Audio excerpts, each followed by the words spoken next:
Hello, everyone. Before today's story begins, we'd like to share a quick message. YouTube recently removed our monetization, cutting off our income. If you enjoy this story, we humbly ask for just $1 to help pay our staff so they can make a living and keep creating for you. Thank you for saving us now. Let's begin the story. The neon lights of the crucible flickered, casting sickly green shadows across the sprawling observation deck. Here, suspended high above the galactic rim in a fortress of cold steel, pulsing fiber optics, and humming fusion reactors, lesser species earned their right to exist. Instructor Xylar, a towering reptilian entity draped in ceremonial cyber armor, sneered down at the monitors. His vertically slit eyes locked onto the frail, unarmored biped stepping into the launch bay. "Look at it," Xylar hissed, his voice echoing through the sterile, metallic chamber. No chitinous plating, no neurovenom glands, not even rudimentary thermal optics. The humans send a creature of soft meat and fragile bones to claim a seat at the Galactic Council. It is an insult to the evolutionary process. Dominic Bronson did not flinch. He stood before the open hatch of the drop pod, his face a mask of absolute zero. He was the sole representative of Earth, a veteran whose body mapped the brutal history of the frontier wars. Jagged, pale scars cut across his jawline, fading into the collar of his shirt, and snaked down his muscular arms. They were visceral souvenirs from violent worlds that had tried, and ultimately failed, to kill him. He wore standard synthetic tactical fatigues, utterly pathetic compared to the heavy kinetic shields and pressurized biosuits worn by the previous alien challengers who had already perished. Xylar leaned his massive frame over the primary intercom console, his steel-tipped claws scraping against the synthetic glass. "Human," the instructor barked, his voice booming over the bay speakers. "The rules of the Crucible are absolute. You must survive 72 hours on the surface of Tartarus 9. You will face 3 apex predators, beings born from nightmare and radiation. Energy weapons, kinetic barriers, and orbital uplinks are strictly forbidden. You are allowed only primitive tools. Show the Council how your soft flesh intends to bleed." The alien spectators in the upper viewing gallery murmured in anticipation. They waited for the human to unsheathe a humming plasma-edge broadsword or lug an over-calibrated rail rifle into the pod. Instead, Dominic reached into his tactical webbing. He pulled out a standard, dull gray alloy combat knife and slid it seamlessly into his thigh sheath. Then, he revealed his primary tool. It was not a weapon of destruction. It was a heavy, 2-pronged metal tuning fork. He tapped the prongs once against the reinforced knuckle of his glove. A low, vibrating hum, a deep infrasonic frequency that the alien spectators could feel rattling within their own chest cavities rather than hear with their auditory organs, resonated through the quiet bay. A harsh, guttural laugh erupted from Xylar's throat, vibrating with pure contempt. "A musical instrument, is this the famed human psychological defense? You have chosen suicide to spare yourselves the humiliation of the hunt." Xylar slammed his armored fist onto the launch console. "Let the galaxy witness the end of the human farce." The heavy steel doors of the pod slammed shut, sealing Dominic in total darkness. Pneumatic clamps disengaged with a violent, ear-piercing hiss. Dominic was shot out of the orbital station, hurtling downward like a blind metallic meteor into the swirling, toxic yellow atmosphere of Tartarus 9. The drop pod tore through the violent troposphere. The intense heat of atmospheric entry scorched the outer hull, shaking the tiny vessel violently before the automated retrothrusters fired. It slammed into the planet's surface with a deafening crunch, tearing through thick, tangled canopies of massive alien vegetation. The explosive bolts fired, and the hatch blew off, releasing a dense cloud of pressurized steam into the caustic, heavy air of the alien jungle. Any other species would have immediately scrambled for high ground. They would have desperately dug a trench or masked themselves in mud to hide their scent from the unseen horrors lurking in the shadows. Dominic Bronson simply unbuckled his harness and stepped out of the smoking pod. He found himself surrounded by a sprawling, bioluminescent moss forest. The spongy ground glowed beneath his boots in sickly shades of cyan and violet, casting eerie upward shadows on his scarred face. The air was thick, suffocating, and tasted metallic, laced with copper and sulfur. Dominic did not run. He did not seek shelter, moving with deliberate, terrifying calmness. He walked a few paces away from the wreckage. He crouched down, gripping his strange metal instrument tightly. With a single, forceful thrust, he drove the base of the metal tuning fork deep into the glowing, pulsating soil. Dominic closed his eyes, resting his bare fingertips lightly against the vibrating metal prongs. He was not acting like a prey animal trying to survive. He was actively listening to the planet's erratic pulse, syncing his own slow, measured heartbeat to the vast, predatory rhythm of the hellish world around him. The hunt had officially begun. High above the toxic cloud layer, inside the sterile confines of the observation deck, exactly 10 hours into the trial, the primary holographic console flashed a violent crimson. Instructor Zylar's reptilian lips curled upward, exposing rows of razor-sharp teeth. The orbital tracking algorithms had just detected a massive biological signature hurtling through the dense, atmospheric layers, directly toward the human's coordinates. It was the first of the 3 nightmarish trials, the Whisper Fiend. This creature was a colossal, eyeless chiropteran monstrosity that ruled the midnight skies of the planet. It possessed absolutely no optical organs, relying entirely on a highly evolved biological sonar system. Its echolocation was so obscenely potent that it could detect the microscopic friction of blood moving through a terrified prey's veins from miles away. On the glowing monitor, the beast manifested as a rapid blip of pure doom, descending with the silent, terrifying grace of an executioner. Down in the suffocating depths of the bioluminescent forest, the air grew unnervingly still. Not a single alien leaf rustled. The ambient, clicking noises of the jungle simply vanished, swallowed by an unnatural, oppressive quiet that signaled the arrival of absolute death. Dominic felt the sudden drop in barometric pressure. Every military survival manual in the known galaxy dictated immediate evasion. Running, however, was a fatal miscalculation. Fleeing would only generate a kinetic acoustic signature, instantly triggering the predator's instinct to dive and slaughter. Dominic did not move his feet. Instead, with slow, calculated precision that defied human instinct, he drew the dull gray alloy combat knife from his thigh sheath. He pressed the cold edge against his left forearm and dragged it horizontally, creating a shallow, clean laceration. Warm red blood welled up instantly, spilling over his wrist. He stepped toward a towering, fleshy stalk of a glowing blue mushroom and smeared his bleeding arm thoroughly against its porous surface. The thick, metallic scent of human blood mixed rapidly with the fungal spores, creating a highly potent olfactory decoy. Then, he stepped back into the deepest shadows of the creeping vines, holstered his blade, and became a statue.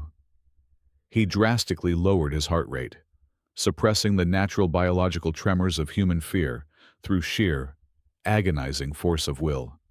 The Whisper Fiend descended. It did not land with a chaotic crash, but rather settled onto the spongy earth like a massive shadow detaching from the night sky. It was breathtakingly grotesque, a living nightmare composed of leathery wings and translucent, pulsing veins. Its giant, eyeless head swiveled mechanically, the multi-chambered ears twitching frantically as it processed the microscopic details of the environment. Suddenly, it unleashed its primary biological weapon. A concentrated barrage of ultrasonic waves blasted outward in a destructive cone. It was an invisible tide of pressure so incredibly intense that the surrounding glowing moss immediately withered and turned to ash. Up in the orbital station, the alien spectators fell into a dead silence, watching the telemetry data spike off the charts. They intimately knew the horrific effects of this frequency. It was specifically designed by evolution to liquefy internal organs, to turn a victim's lungs and heart into a bloody pulp before the beast even took a single bite. They held their breath, waiting for the frail human to collapse, his soft insides ruptured by the devastating sonic assault. But Dominic stood firm, though the immense pressure squeezed his chest cavity mercilessly and made his teeth vibrate painfully within his skull. This was the exact moment he had anticipated. He reached down and unclipped the heavy metal tuning fork. He did not lunge forward. He did not strike out in a desperate, animalistic bid for survival. Moving his arm in a fluid, deliberate arc, he tapped the metal prongs sharply against the reinforced polymer plating of his chest rig. The tuning fork sang. It released a precise, engineered frequency that rippled aggressively through the heavy air. This was absolutely no ordinary musical instrument. It had been meticulously calibrated to emit the exact mathematical inverse of the Whisper Fiend's ultrasonic shriek. As the two opposing frequencies collided in the damp air, a localized physical phenomenon occurred. Total destructive interference. The sound waves annihilated each other completely upon impact, generating an absolute, terrifying acoustic vacuum within a 10-meter radius. Total, suffocating silence fell over the clearing. Deprived of its natural sonar, the Whisper Fiend was instantly and utterly blinded. The majestic creature that had ruled the alien skies through perfect auditory perception was suddenly plunged into a maddening void of nothingness. Its massive wings flailed wildly, tearing through the glowing flora in absolute, unadulterated panic. It shrieked, but no echo returned to tell it where it was, what was around it, or which way was up. The sudden sensory deprivation critically overloaded its complex nervous system, plunging the apex predator straight into a state of catatonic shock. Its gigantic body slumped heavily against the damp earth, quivering violently, paralyzed by the sheer, crushing terror of absolute isolation. The alien observers high above gasped in collective, horrified disbelief. Dominic finally stepped out of his camouflage. He slowly approached the convulsing monster. He did not draw his blade to end its miserable life. Instead, he calmly removed his right tactical glove and placed his bare, heavily scarred hand gently against the thick, leathery membrane of the beast's primary ear chamber. He closed his eyes and began to breathe, slow, deep, rhythmic breaths. He projected his own calm biological rhythm into the terrified creature, sending steady, tactile vibrations through his palm directly into its hypersensitive nervous system. Slowly, the violent tremors racking the beast's massive body began to subside. In the terrifying void of the acoustic vacuum, the steady, rhythmic pulse of the human's heartbeat and the gentle, grounding pressure of his hand became the only tangible things the creature could register. Dominic was no longer perceived as prey. To the broken Whisper Fiend, this frail, unarmored biped had just become a vital anchor point, a desperately needed lighthouse of stability in a sudden, maddening ocean of sensory chaos. The giant, eyeless head slowly turned toward Dominic. It let out a soft, low purr that rumbled deep through the ground, a sound of profound and absolute submission. The supreme nightmare of the skies lowered its massive snout, pressing it gently against Dominic's boots. The human had not conquered the beast with overwhelming kinetic force or superior firepower. He had tamed it with absolute biological mastery and psychological dominance. The mighty Whisper Fiend had just willingly become his ears. The sky above bruised into a sickly, violet hue, signaling a rapid and catastrophic barometric collapse. Droplets of concentrated sulfuric acid began to rain down with terrifying velocity, searing the glowing moss and filling the heavy air with acrid, blinding smoke. Dominic signaled his new companion with a firm, deliberate tap on its leathery shoulder.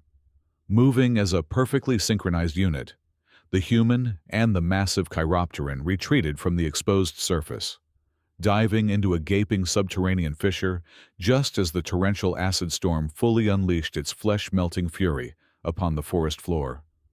The subterranean network was pitch black, intensely humid, and reeked of dissolved minerals and ancient decay. They had entered the absolute domain of the glass weaver. This second apex predator was an arachnid of truly monstrous proportions, possessing a naturally evolved, hyper-advanced optical camouflage that rendered it entirely invisible to the naked eye. Worse, its neurovenom was highly acidic, specifically evolved to break down complex molecular bonds and liquefy starship-grade titanium in a matter of seconds. Dominic kept his bare hand firmly pressed against the Whisper Fiend's thick neck.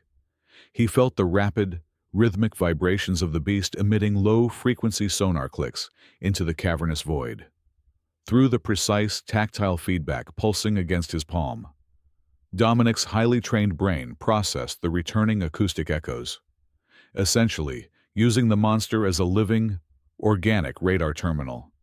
In his mind's eye, a highly detailed, three-dimensional topographic map of the pitch-black cave materialized. He could clearly see the deadly architecture of the glass weaver's domain. The webs were strung haphazardly across the passage, completely imperceptible to regular vision. Yet the sonar translated them as tight, vibrating strings of razor wire waiting to slice through bone. Suspended high above them, a massive, shifting void in the acoustic feedback outlined the predator itself. The arachnid was waiting patiently, cloaked in perfect invisibility, its biological chromatophores shifting seamlessly to match the damp cavern walls. The high-speed dance of survival commenced. Dominic navigated the invisible maze with terrifying, mechanical precision. He ducked sharply under a reinforced structural thread, pivoted fluidly on his left heel to avoid a vertical snare, and executed a perfect tactical roll beneath a descending net of razor silk. Every single physical movement was calculated to the millimeter, demonstrating peak human kinetic awareness and a profound understanding of spatial geometry. The massive spider dropped silently from the ceiling, its 8 unseen legs striking the stone floor with heavy, rhythmic thuds that vibrated through Dominic's boots. Dominic expertly dodged a sweeping, invisible limb. But then, his right foot deliberately caught the edge of a low-hanging tripwire. It was a mathematically calculated error, a sacrifice of flesh for a strategic advantage. Instantly, thick strands of translucent silk whipped violently around his torso, pinning his arms to his sides and slamming him brutally against the jagged cavern wall. The cloaked monstrosity loomed directly over him. 2 massive, invisible fangs pierced the synthetic fabric of his fatigue jacket, sinking deep into his left shoulder and injecting a small, heavily regulated dose of the corrosive venom directly into his muscle tissue. Up on the orbital station, Instructor Xylar slammed his metallic claws together in absolute triumph. Barking loud, echoing laughter as he confidently declared the human's inevitable, agonizing demise to the viewing gallery.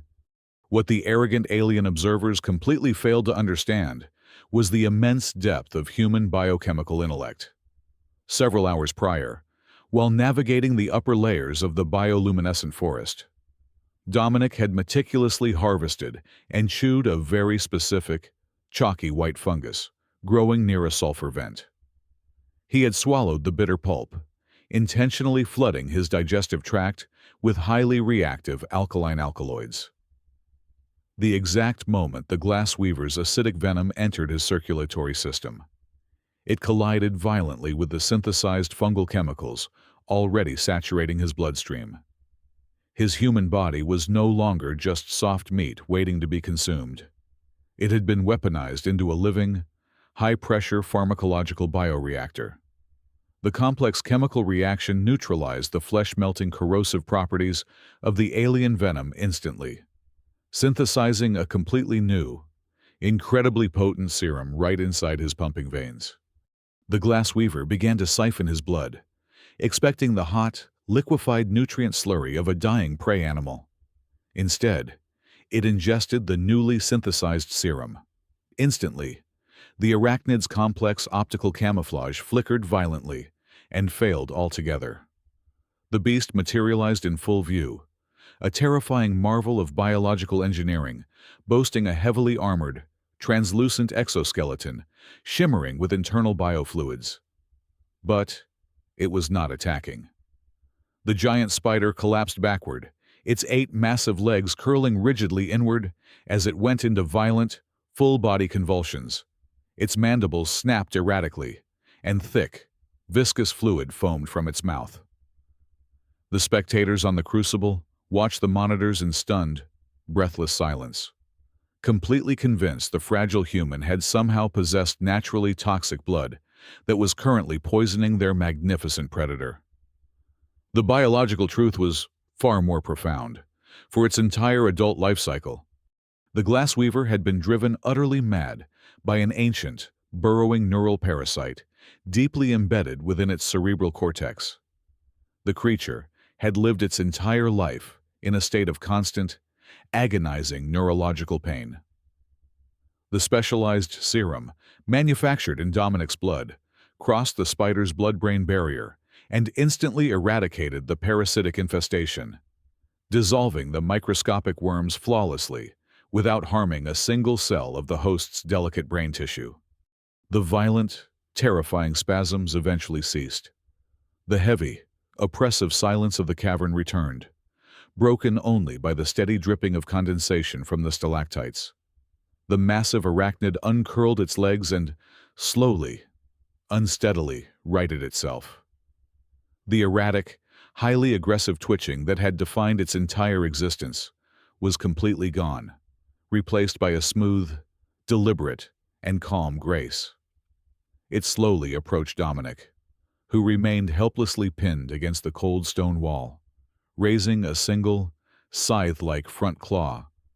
The giant spider gently hooked the invisible silk tightly binding his chest and snapped it with absolute surgical precision.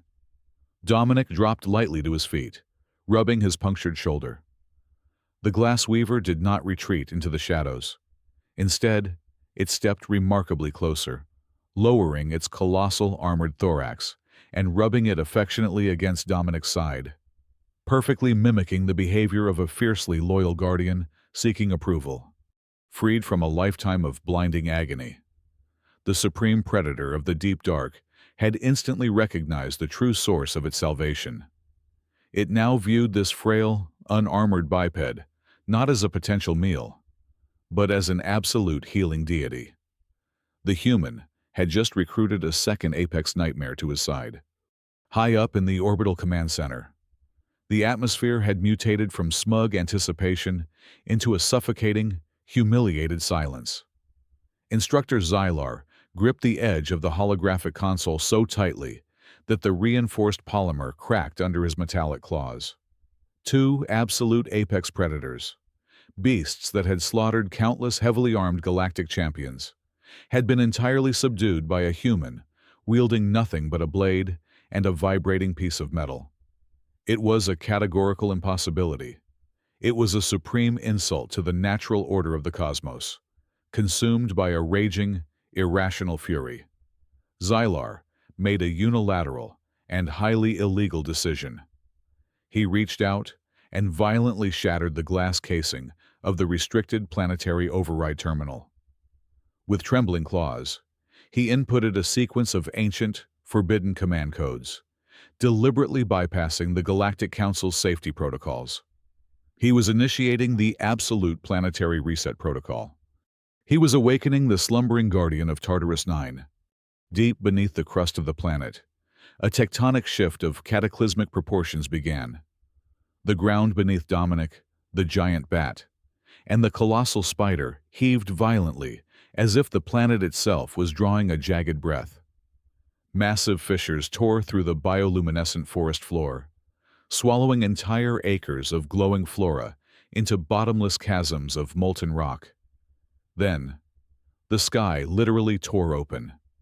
Descending from the bruised atmosphere was an entity that defied biological reason. It was the apex engine. This was no mere animal. It was an ancient, planet-killer cyborg dragon, a terrifying fusion of primordial flesh and forbidden dark matter technology. Its sheer scale was incomprehensible, boasting the mass and dimensions of a small orbital destroyer. Its colossal wings, constructed from overlapping plates of hardened dark alloy, eclipsed the chaotic light of the acid storms above. The human and his two formidable companions were instantly dwarfed by this mechanical leviathan. Instinctively, the giant bat launched itself into the heavy air, unleashing a devastating wave of kinetic sound aimed directly at the descending monstrosity. Simultaneously, the invisible arachnid rapidly deployed thick, highly corrosive webs, attempting to anchor the beast's descending limbs to the jagged mountain peaks. It was completely useless. The apex engine was sheathed in a shimmering, active antimatter energy shield. The supersonic blast simply deflected off the barrier, scattering harmlessly into the clouds, while the incredibly resilient acid silk vaporized the exact millisecond it touched the dragon's scorching hull. The cyborg beast unleashed a roar that shattered the surrounding bedrock, a sound that was half organic fury and half the deafening shriek of tearing metal. It hovered above them, charging a primary plasma cannon located deep within its metallic maw, preparing to glass the entire continent. However, Dominic Bronson did not succumb to the overwhelming terror that would have paralyzed any other sentient being. He possessed the incredibly rare, cold, calculating mind of a frontier tactician. Amidst the apocalyptic noise and blinding flashes of energy, his eyes locked onto the dragon's massive, armored cranium. He noticed that the beast was not moving with the fluid, calculated grace of an apex hunter. Its massive head jerked erratically. Vicious, erratic arcs of high-voltage blue electricity were violently erupting from the seams of its cranial plating. The terrifying roars it emitted were disjointed, looping abruptly like a corrupted audio file. The supreme guardian of the planet was not attacking out of predatory hunger or territorial defense. Its central artificial intelligence control unit was suffering a catastrophic short circuit. The machine was trapped in an infinite loop of maddening, synthetic agony, lashing out blindly against its own internal suffering. Dominic knew that brute force was utterly futile against a machine of this magnitude. He needed to reach its central processing unit. He turned to the giant spider and the massive bat, communicating an impossibly complex tactical maneuver through sheer intent, precise hand signals, and tactile guidance. Miraculously, the two alien predators understood the objective perfectly. The arachnid moved with blinding speed, scaling two towering basalt pillars that flanked the clearing. It began weaving its thickest, most incredibly elastic silk back and forth, constructing a colossal, high-tension trampoline suspended 20 feet above the fractured earth. Dominic sprinted toward the center of the web structure and vaulted onto it. The thick strands bowed deeply under his weight. Directly beneath him, the eyeless chiropteran positioned its massive, muscular chest, taking a colossal gulp of the heavy, toxic air. The bat aimed its multi-chambered vocal organs directly upward and unleashed a hyper-concentrated, narrow-beam kinetic shockwave straight into the underside of the spider's web. The raw, explosive acoustic force, combined with the extreme elastic recoil of the giant arachnid silk, turned the structure into a biological mass driver. Dominic was launched into the violent atmosphere with the terrifying velocity of a railgun projectile. The sheer gravitational force of the launch threatened to snap his spine, but he maintained a rigid, perfectly aerodynamic posture as he tore through the heavy clouds.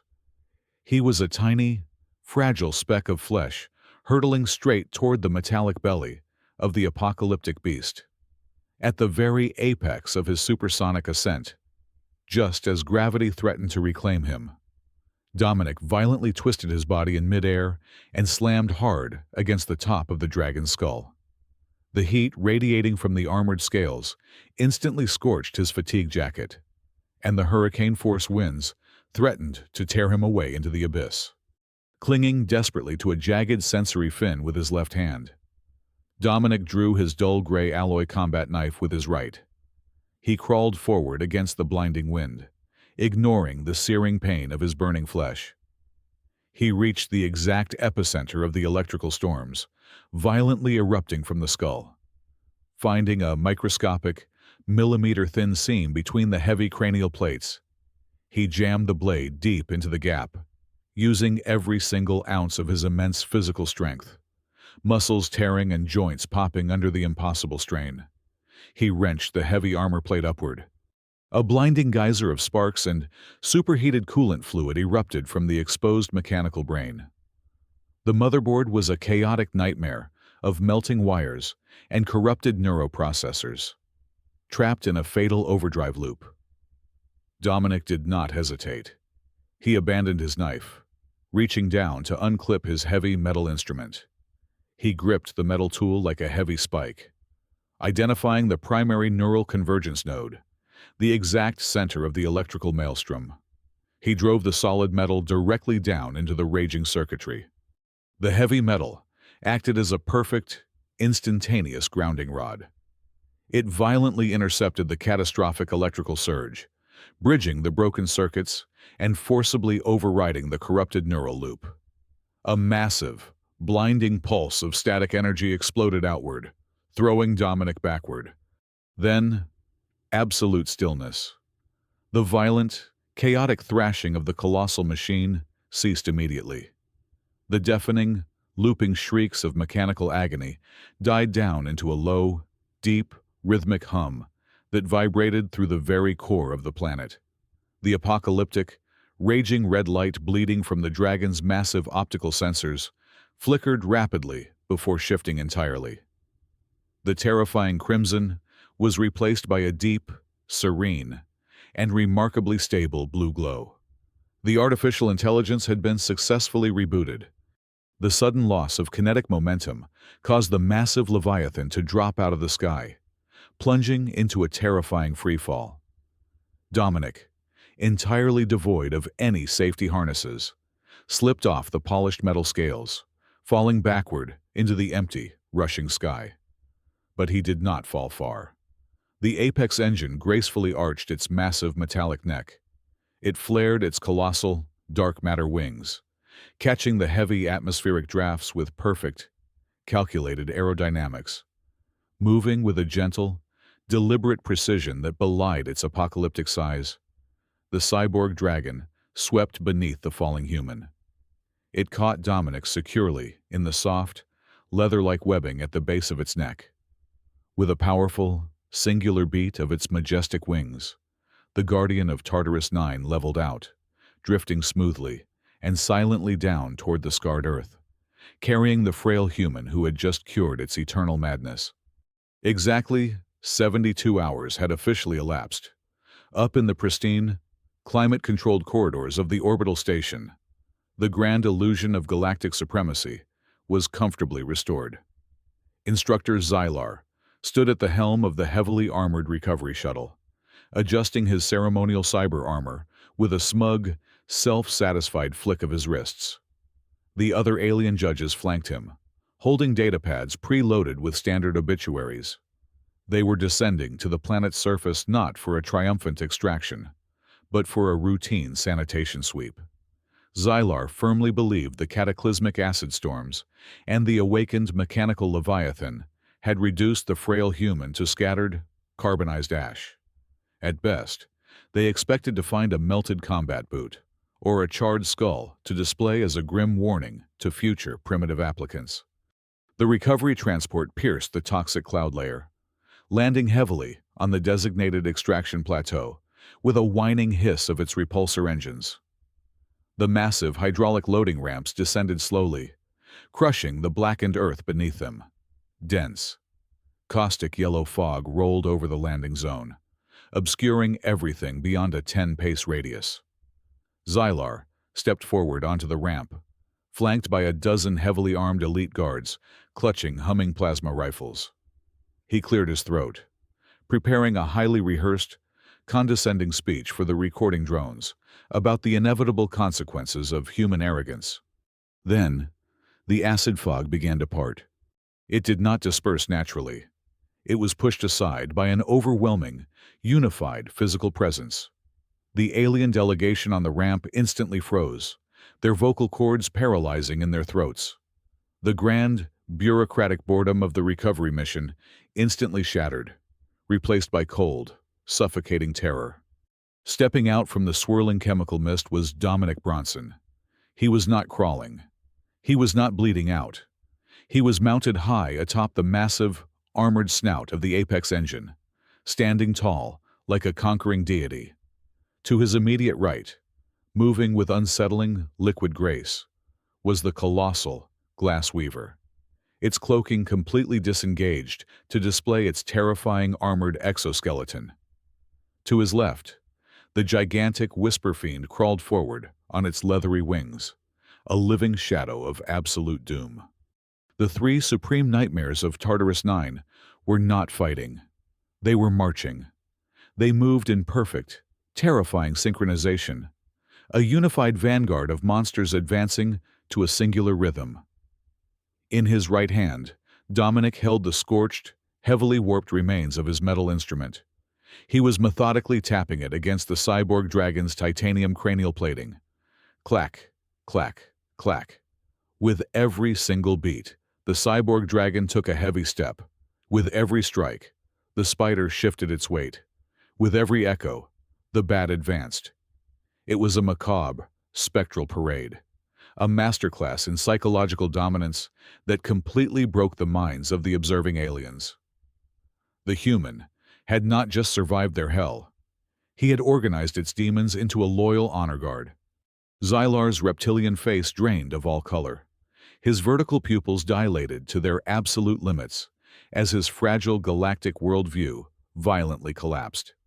Panic, raw and unadulterated, seized his brain. "Fire!" Xylar shrieked, his voice cracking into a pathetic, high-pitched squeal that completely lacked any instructor's authority.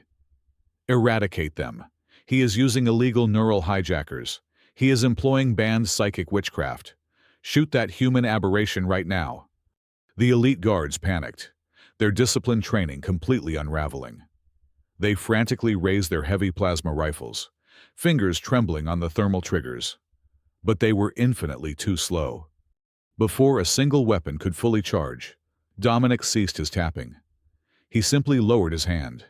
Recognizing the silent command, the Apex engine widened its massive mechanical maw and unleashed a terrifying, deep-frequency roar. This was no ordinary biological sound. It was a highly concentrated, localized electromagnetic pulse generated straight from its dark matter core. The invisible wave of disruptive energy crashed into the alien transport ship. Instantly, every single plasma rifle in the guard's hands sparked violently and died. The hum of the repulsor engines abruptly choked out. The blazing floodlights of the dropship shattered in unison, plunging the alien delegation into the gloomy, natural twilight of the hostile planet. The majestic dragon lowered its massive head, allowing the ramp to serve as a bridge. Dominic stepped off the beast. His boots hit the metallic surface of the loading ramp with a heavy, deliberate thud. Xylar, shaking uncontrollably, fumbled for his personal sidearm, a sleek, ornate kinetic pistol holstered at his hip. Dominic crossed the distance in a fraction of a second, moving with the cold, hyper-efficient brutality of a veteran special operative. He did not even look at the weapon. He simply swatted Xylar's trembling wrist with the back of his hand, a strike so precise and jarring that it completely numbed the alien's arm. The kinetic pistol clattered uselessly to the floor. With his left hand, Dominic grabbed the ornate collar of Xylar's ceremonial cyber armor, effortlessly lifting the towering, terrified reptilian alien onto the tips of his claws. The human stared directly into Xylar's panicked eyes, his own gaze devoid of any fear, anger, or even triumph. It was just an abyss of absolute, chilling indifference. With a slow, deliberate motion, Dominic tossed the warped, shattered remains of the metal tuning fork. It hit the deck, bouncing weakly before coming to a complete stop, right on top of Xylar's customized, polished boots. Instructor Xylar stumbled backward as Dominic released his grip, his ceremonial cyber armor clanking pathetically against the metal floor of the loading ramp. The alien's chest heaved with panicked breaths. He pointed a trembling, metallic claw at the human, sputtering in sheer denial. "You abused them. You chemically tortured and brainwashed them. This is a violation of galactic law. The very second your primitive hypnosis wears off, those monsters will tear your fragile flesh apart." Dominic did not yell back. He simply shook his head, a gesture of profound, weary pity. Turning his back entirely to the heavily armed extraction team, he took slow, measured steps toward the three towering horrors of the alien world. As he closed the distance, an impossible biological sequence unfolded. The majestic apex engine, the colossal glass weaver, and the nightmare-inducing whisper fiend simultaneously lowered their immense centers of gravity. They did not bare their fangs or charge. Instead, they pressed their massive armored heads flat against the scorched earth, right at Dominic's feet. From deep within their chests came a unified chorus of low, rumbling sounds, a tragic, sorrowful vibration that shook the heavy air. It was a sound of pure weeping. The alien observers watched in paralyzed shock. These terrifying entities were not cowering under the threat of human violence. They were terrified of something else entirely. Beneath their feet, the tectonic plates of Tartarus 9 groaned with apocalyptic fury. Xylar's arrogant, illegal tampering with the planetary override terminal had not merely awakened the cyborg dragon, it had critically destabilized the planet's molten core. The world was actively tearing itself apart, entering an irreversible cycle of total physical annihilation. Furthermore, the true tragedy of Tartarus 9 was finally laid bare. These three beings were not mindless, feral beasts born of pure savagery. They were ancient, highly intelligent entities, tragic prisoners locked away on an agonizing planetary death row for millennia.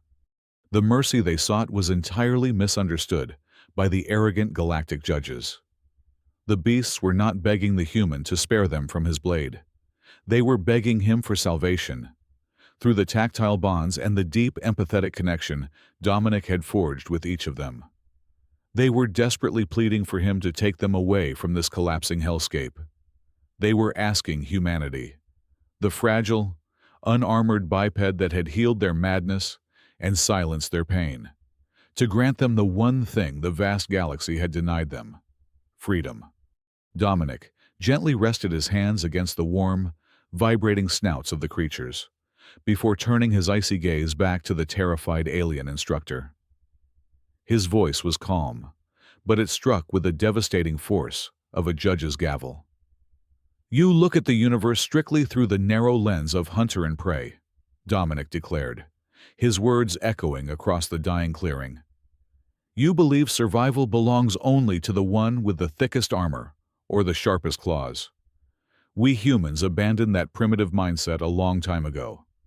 We do not exist by dominating the natural order, nor do we survive by simply crushing it. We exist by becoming its foundation. We heal the broken. We anchor the lost. We are a keystone species." Instructor Xylar collapsed to his knees, his entire ideological framework utterly decimated by the terrifying, compassionate strength of the human spirit. Dominic did not ask for permission. He dictated the new reality. He ordered the trembling Galactic Council representatives to permanently change the official classification of Earth and its people. As the massive loading ramps of the recovery ship widened to accommodate the three giant creatures, Dominic stood at the threshold of the airlock. Behind him, the alien jungle erupted into pillars of planetary fire. He looked back at the kneeling aliens one last time and delivered a final, historic verdict. Whatever world you cowards call hell, we humans call it home. Thank you so much for listening to today's story. We hope you enjoyed it. As an ad-free channel, your support is what keeps us alive. Please support Sci-Fi stories with just $1 via the QR code on the screen, or click the link in the description box or pinned comment. Also, we'd love to connect with you. Please leave a comment telling us which city or state you're listening from. Thank you for standing with us, and see you in the next stories.